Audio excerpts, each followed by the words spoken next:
crude of 24 trillion. Now you are paying 103 trillion naira to your JV partners without telling us the quantum of crude that justified that payment. And how on earth can anybody give what he or she does not have? Where did Nnpc get 103 trillion to have paid to its JV partners in only 1 year? Sir? $117 $117 billion. billion. So as far as this committee is concerned, that figure 103 trillion is unacceptable, it's not justified, because cash call was stopped or abolished in 2016. And now in 2023, you are coming under the umbrella of cash call to say you had paid 103 trillion in just a year. So for that, this committee is not accepting that figure, and that 103 trillion must be returned to Treasury by Nnpc, but that shall be concluded when Nnpc appears here. At this point, the committee deems it pertinent to come public so that we keep the public abreast and for the public to know we have not just gone quiet. We've been studying, brainstorming, so that when we face the public, we face them from angle of education, information, education, and enlightenment. That is on the 103 3 trillion. 107 trillion. The 107 trillion, which constitutes receivables by Nnpc. Receivables here in accounting stands for assets. Expenses stand for liabilities. We have thrown light on the liability aspect of, or the liabilities aspect of it. Now the assets. Nnpc claimed, and of course still claims, that these 107 receivables are part of it. Part of that figure was with some defunct banks. None of the banks was mentioned by Nnpc. We don't know. Nnpc, based on their annual financial statement, which is the Bible or the Quran that this committee is using to extract what we've been talking about, no bank was mentioned.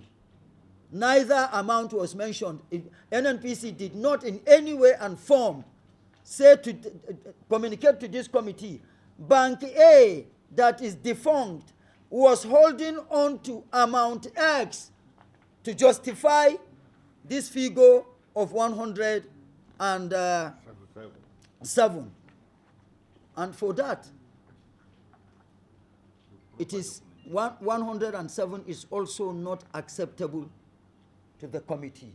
And by the time you put the two figures together, this is what justifies the position of the committee as to saying that Nnpc should and must account for 210 trillion. The second issue that the committee also finds it, deems it fit to come to the public on is the issue of subsidy. Nnpc was charging, NAPIMS was charging subsidy on petroleum products, while NAPIMS was charging subsidy on crude, which is illegal. There is nowhere in the confines or the rules of engagement that subsidy was and is still, and I don't think shall, be allowed to be charged on crude oil. And then NAPIMS was charging between the year 2017 to 2021. NAPIMS was charging subsidy on crude, while Nnpcl was charging subsidy on other petroleum products. When I say other petroleum products here, refined petroleum products, kerosene, diesel, and what have you. And within the rules of engagement, there is nowhere that Nnpcl was allowed to charge subsidy on. And each of these, between the years in question, and these, the facts are there in their annual financial statement between 2017 to 2021. On the side of NAPIMS, if you go on to page 41, note 8, page 38, note 9, page 38, note 9, and page 39, note 9, will show you clearly from the audited financial statement of Nnpcl, of NAPIMS, where this subsidy was charged against the years in question on crude oil. And on the side of Nnpcl, on pages 59, note 8.1, page 58, note 8.1 as well, page 57, note 8.1, and page 56, note 8.1. You will see from the audited financial statement of Nnpcl where this subsidy was charged against a refined product. This is unacceptable, it is illegal, and so the committee is not also in acceptance of this. For the purpose of clarity, the committee finds it important today to come to you, that is to the public, with just these two, and to say that if for any reason the present management of Nnpcl is having difficulty in garnering the wherewithal to provide acceptable answers to this committee, it is better Nnpcl comes up to it so that the committee will now find ways to subpoena the former officials of Nnpcl and NAPIMS, because these issues cannot be swept under the carpet. For NAPIMS in particular, NAPIMS is a department by extension of Nnpcl.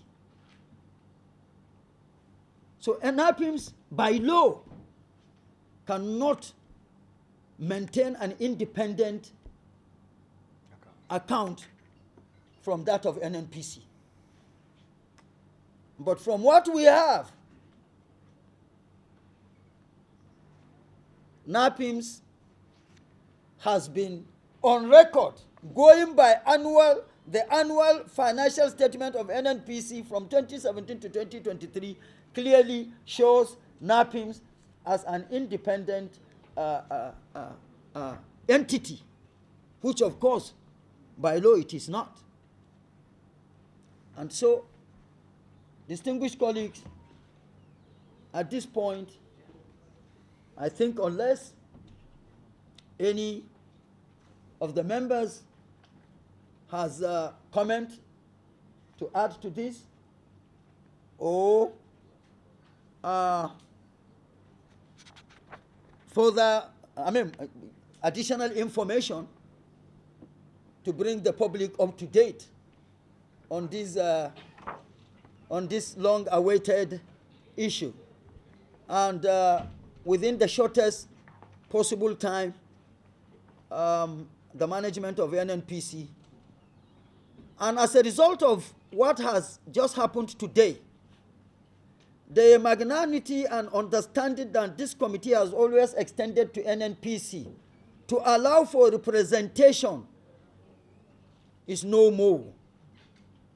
At any point, this committee invites Nnpc, the chief executive of Nnpc, should and must appear before this committee. Wherever he is or will be, particularly if it is outside the country, he will be where he is only on the grounds of the fact that he is the chief executive of Nnpc. If he was not appointed by President Asiwaju Bola Ahmed Tinubu, nobody would have called him. But if he's within here, and for some reasons, the #1 citizen of the country calls him or invites him or assigns him to do whatever, this committee can extend understanding.